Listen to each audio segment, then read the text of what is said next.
Cyborgs, Rap und freier Wille, Politik und Populismus, Spiritualität und Ethik, Tod und Teufel. Ein Podcast mit Menschen, die was zu sagen haben. Hier ist Erleuchtung garantiert. Ich bin Dorothea Lüttekens, Religionswissenschaftlerin an der Universität Zürich. Heute geht's ausnahmsweise nun gleich weiter auf Englisch, weil ich mit meiner britischen Kollegin Beth Singler hier zusammensitze. Beth ist Professorin für Digital Religion. Noch spezifischer formuliert ist ihr Forschungsfokus im Bereich der künstlichen Intelligenz. Beth, you are the only professor at our faculty in Zurich who lives with how many robots? I haven't counted them recently, but I think maybe 12, 15. Okay. Yeah. So there are 12, 15 robots in your office. I guess you yourself are not a robot, are you? As far as I know. Okay. There may be some tests we should run just to double check. But no, I'm working on the presumption that I'm as human as you are. Okay, we will see.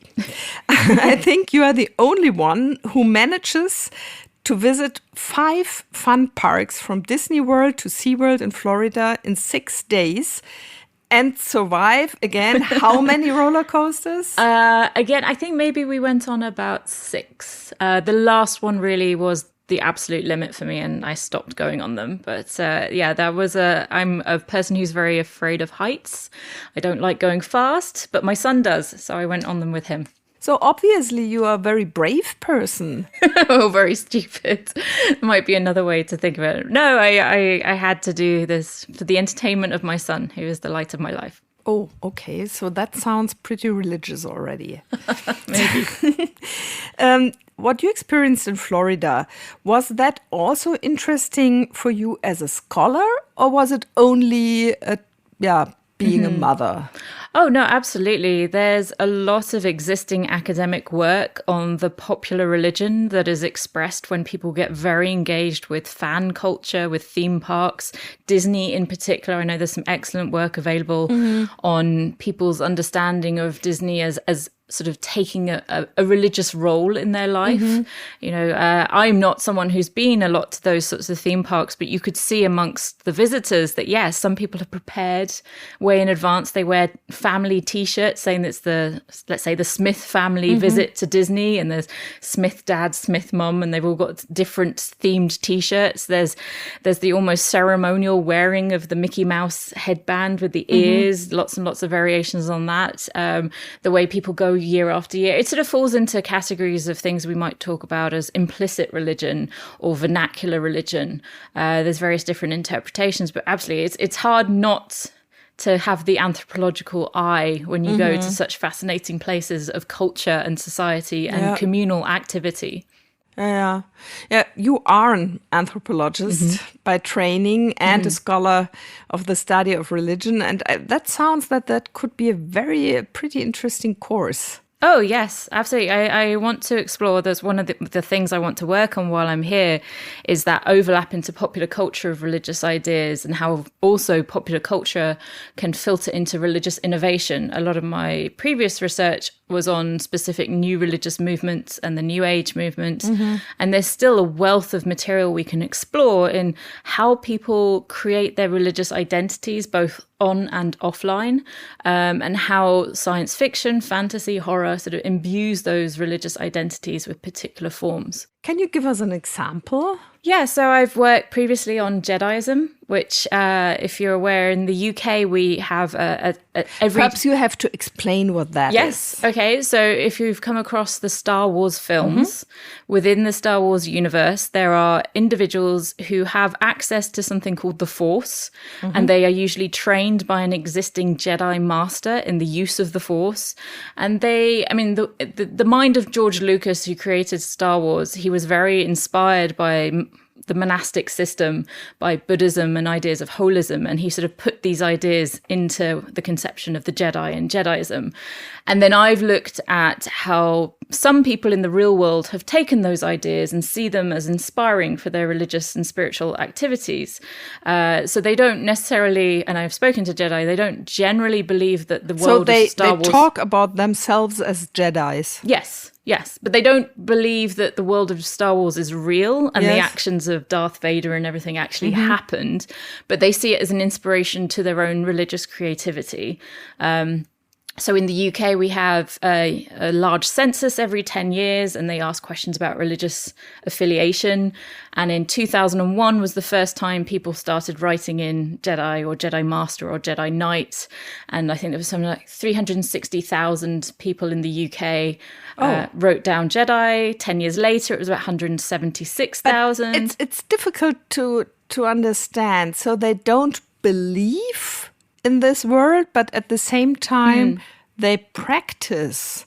They believe in the concept of the Force, the sort of holistic interpretation of the universe that George Lucas describes, but they don't think that George Lucas is a prophet and he saw a far-off universe of real things that were happening. It's more that they recognize Star Wars as a story, but an inspirational story for how they want to live as Jedi. So that it's what some sociologists of religion would call an invented religion, inspired by fiction, consciously created by people who know it's fiction, but see some truth in the story that they're interested in.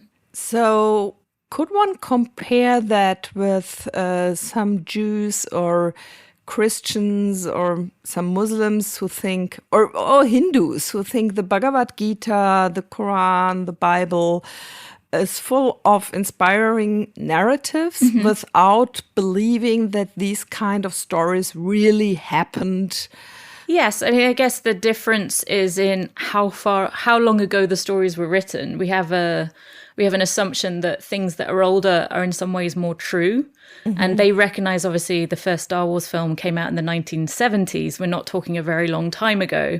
But it's just that creative people, creative humans like George Lucas, or to some people's mind, the creators of the Bible, have come up with wisdom that is worth recognizing, even if the source is described as fiction in some ways, or not literal if we're talking about the Bible or the Bhagavad Gita. So that interpretation, I think there's definitely a parallel there. It's just because it's so much newer, people find it a little bit more surprising, perhaps, that people are willing sometimes to call themselves Jedi or other science fiction inspired religious movements. Fascinating. We are sitting together in the nun's crypt, and where the name comes from, I still couldn't clarify. But anyway, we are sitting in a room that doesn't look like AI at all. Rather the opposite, quite old and cozy. And I wondered, I don't know whether you see AI as something being cozy at all, but definitely the name of this room, the nun's crypt, is funny, and AI can definitely be fun. So one can discover that in your office, and I asked you to bring some robots from your robot office museum, as I like to call it.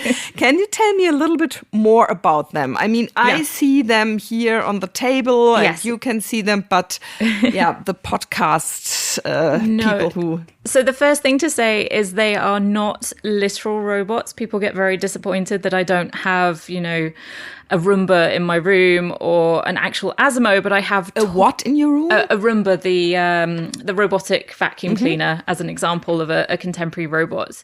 I have instead a collection of toys that represent particular robots. Now, some of them are fictional robots and some of them are actual robots. So I mentioned Asimo.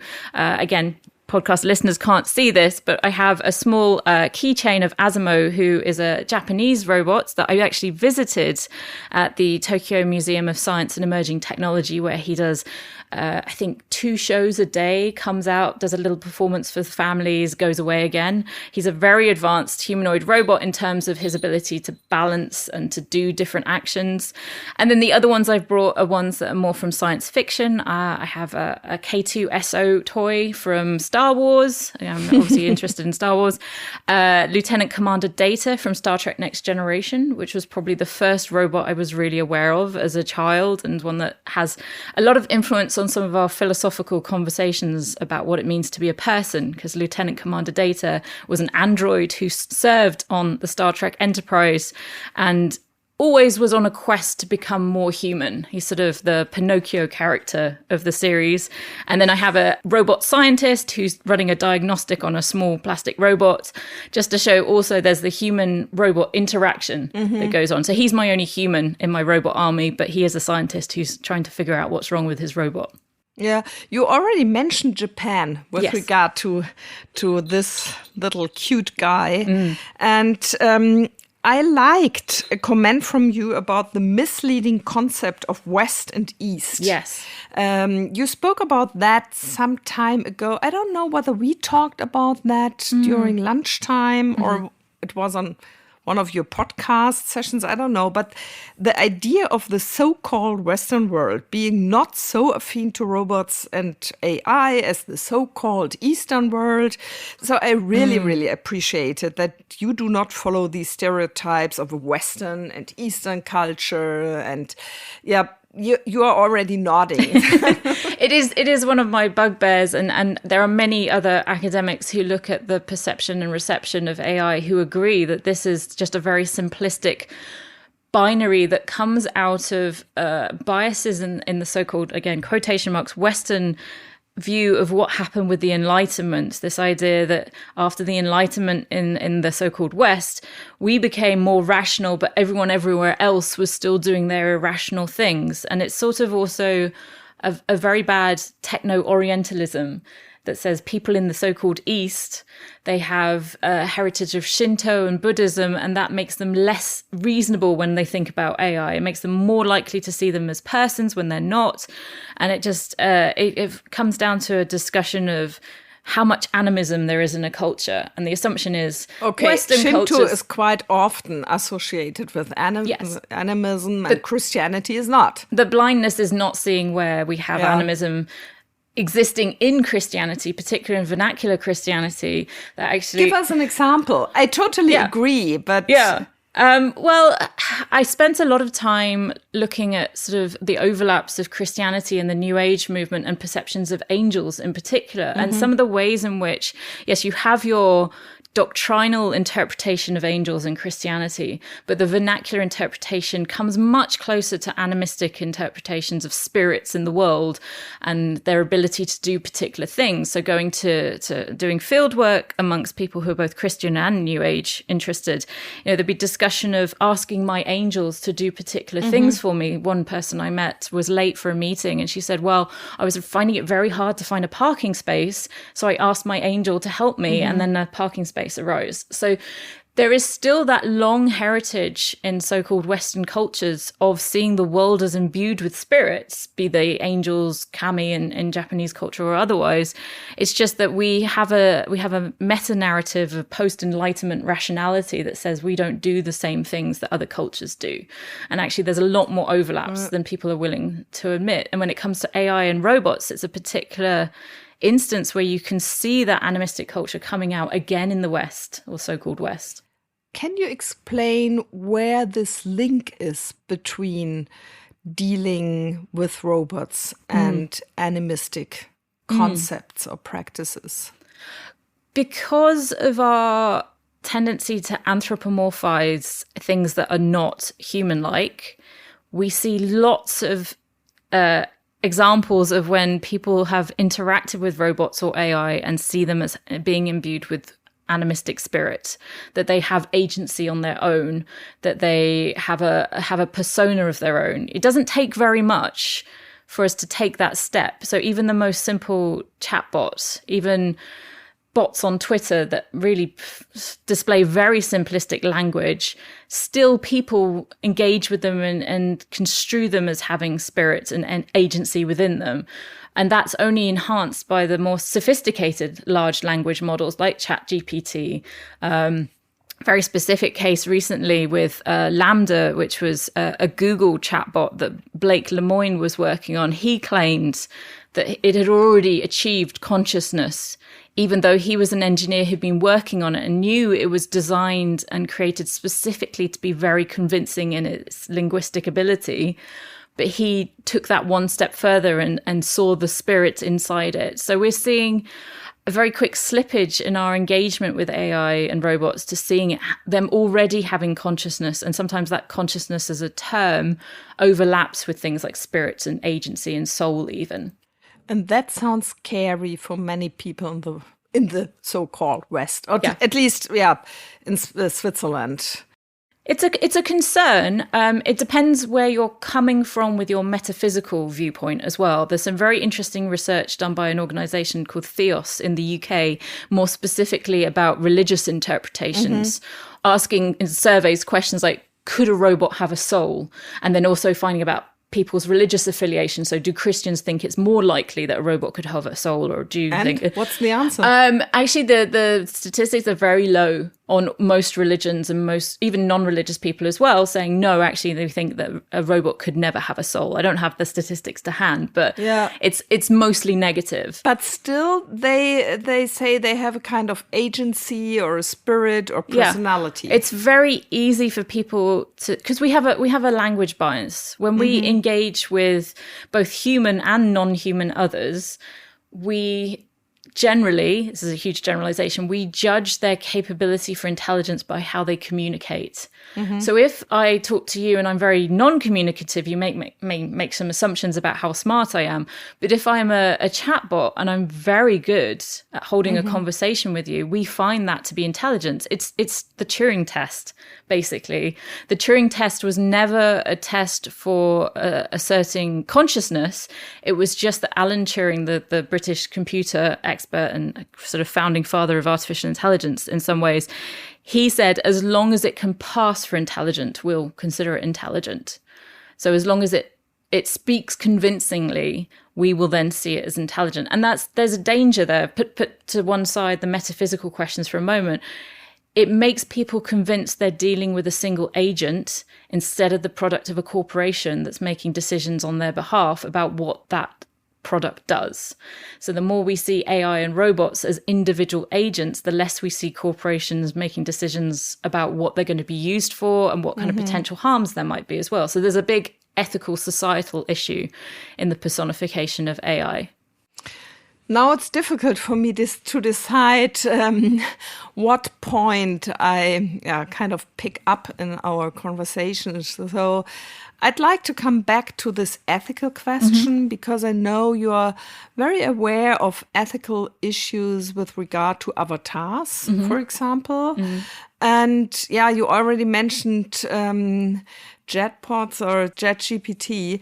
And I wondered, perhaps you could explain for our listeners what that is. Yeah. And perhaps you can tell me a little bit more about what, in your eyes, I mean, in how far in your eyes that will change our perception of ourselves and culture and meaning making and all these things. Because I mean, it's a huge discussion. It's a massive discussion at the moment. There's a lot of angles to it. So basically, Chat GPT is a large language model. So computer scientists, AI technologists, take a large corpus of language, probably scraped from the internet, from centuries of books, and input that as data to a model that then calculates the connections between words. That's really all it is probabilistic interpretations of if this word, then probably this word after. It's very complex. It's many layers of that kind of calculation, but that's really all it's doing is making inferences based on the words that it's being given, drawing on its data set.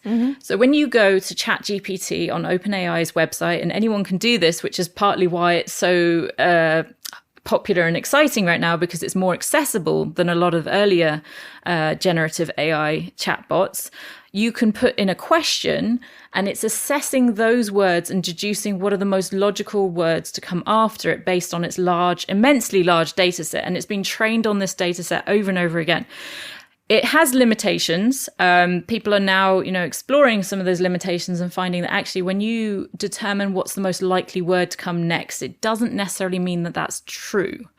So for instance, I asked Chat GPT a little while ago, who is Beth Singler? I'm curious, who does this chatbot think I am based on its data set? And it came back with a response that if you knew I was interested in AI and this was my field, would be completely reasonable. It said Beth Singler is working on a steering committee on the medical uses of AI at the Turing Institute. Okay, yes, I have done things with the Turing Institute, but I'm not doing that. So it's finding reasonable responses that aren't necessarily accurate. It's limited in its scope of what the data provides to it, and it has limitations in answering particular questions as well.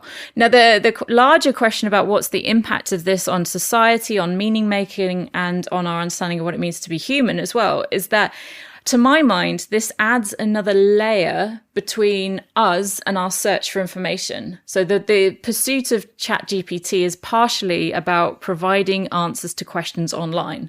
So Google is also implementing a version of Chat GPT that if you do a search on Google, now instead of a list of websites based on CEO, you get an answer formulated by this chatbot. And that might not necessarily be accurate. That might be like, who is Beth Singler? Might be an inaccurate but reasonable sounding answer. Yeah.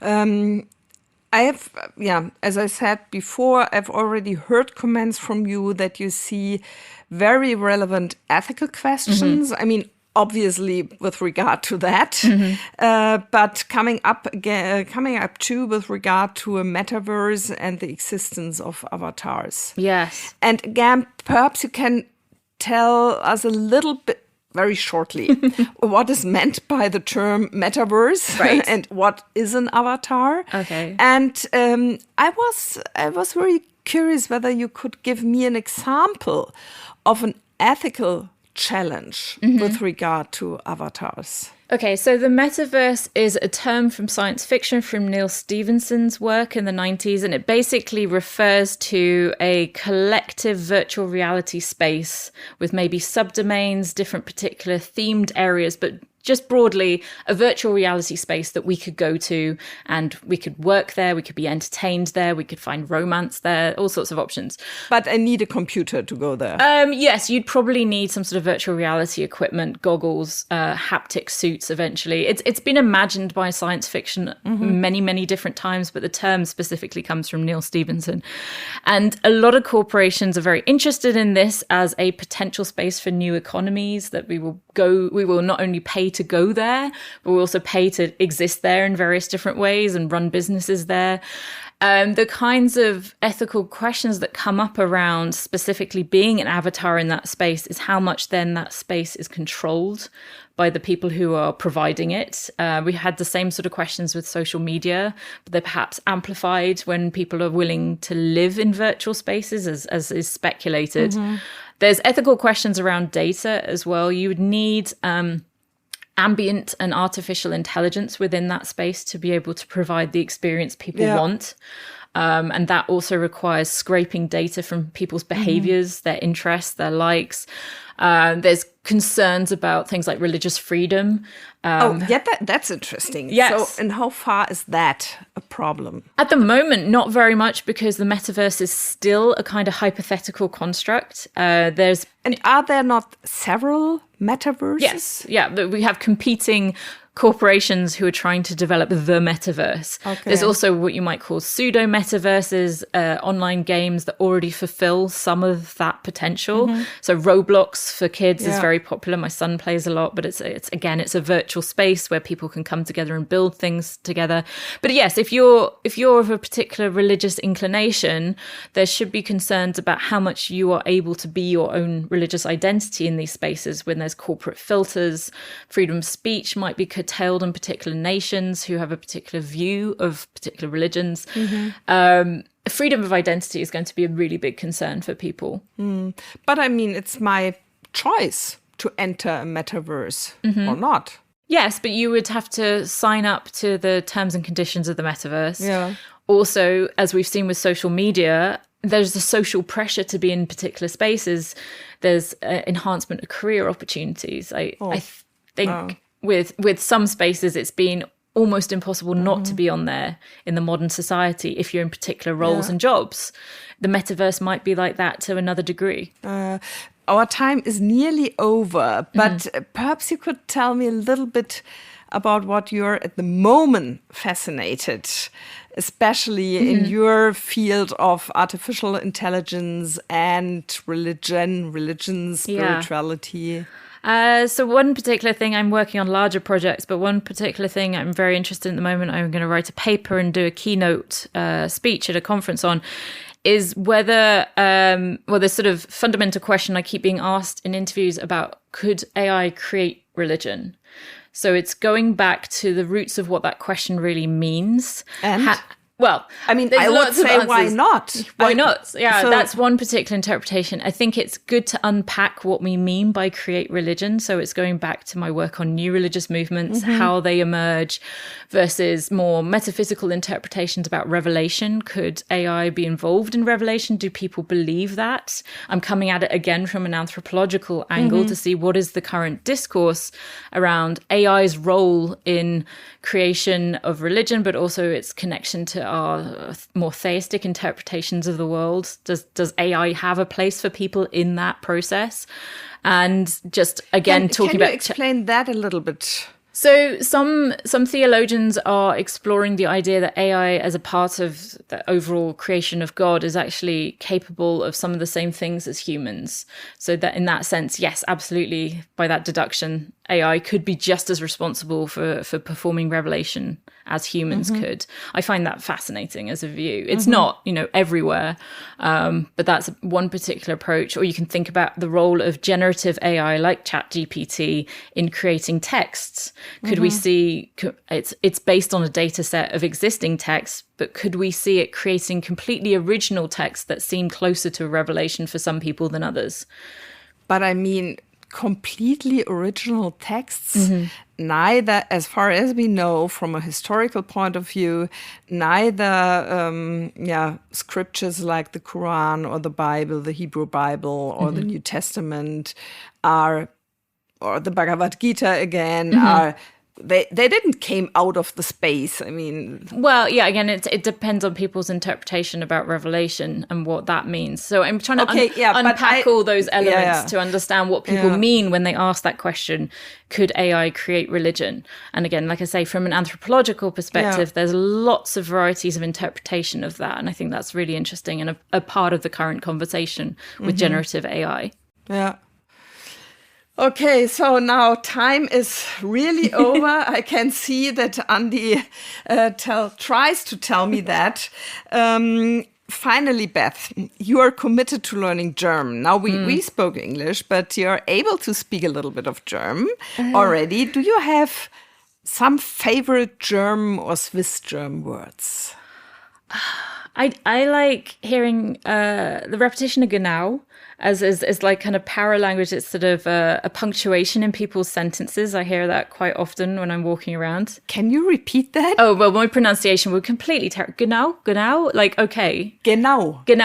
There you see, my pronunciation's terrible, but that is a kind of, from an ethnographic perspective, the way people punctuate and formulate their sentences is quite interesting. Genau. I will practice saying it.